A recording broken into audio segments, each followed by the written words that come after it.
അതേപോലെ തന്നെയാണ് ഈ വർണ്ണ വിവേചനത്തിന്റെ കാര്യത്തിലും. ദക്ഷിണാഫ്രിക്കയിലൊക്കെ വർണ്ണ വിവേചനം വളരെ പരസ്യമായിട്ട് നടന്നിരുന്നു. ഇന്ന് അത് സാധിക്കില്ല. എങ്ങനെയാണ് ഇത് സാധിക്കാതിരുന്നത്? യുദ്ധം ചെയ്താണോ? അല്ല, മനുഷ്യന്റെ ധാർമ്മികത ചരിത്രപരമായ ജ്ഞാനത്തിലൂടെയും ശാസ്ത്രീയമായിട്ടുള്ള അവബോധത്തിലൂടെയും ടെക്നോളജിയുടെ വികാസത്തിലൂടെയും ഇങ്ങനെ ഉരുത്തിരിഞ്ഞു വരുന്നതനുസരിച്ച് നമ്മൾ പുതിയ പുതിയ പദങ്ങളിലേക്ക് പോവുകയാണ്. It's A very dynamic thing. അപ്പം സഹജമാണ്, എല്ലാം സഹജമായ പല കാര്യങ്ങളും ഇംപ്രൂവ് ചെയ്യാൻ കഴിയും. Well, Brother Ibrahim, we've known each other for more than 30 years probably. Yeah, alhamdulillah. But I don't remember ever having heard from you how your journey to Islam really was made. So it's time. Tell me, now's the how time. did you make that journey? Oh, Bismillah.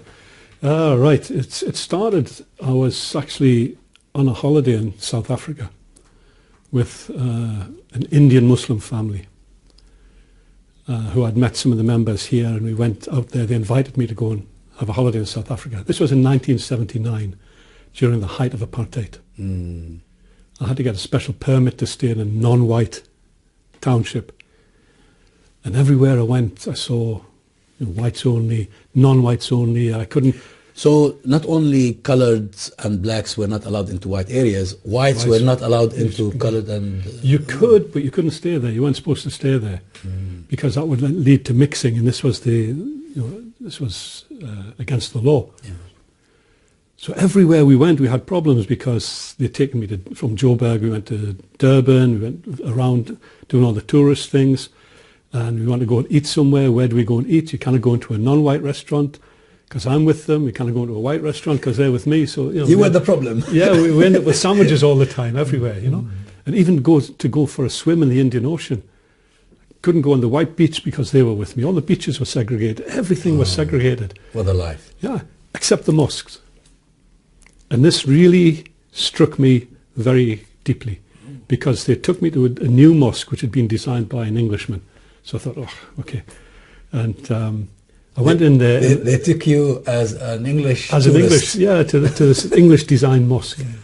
And it must have been after Maghrib.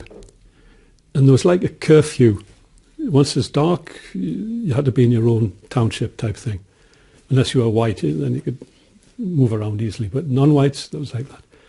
And I noticed in the mosque that there was African Muslims and Indian Muslims praying side by side.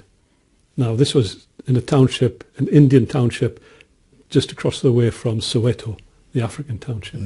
This struck me, hold on, all this apartheid that I've seen, all this division according to race, what's it about Islam and the Muslims that brings the people together?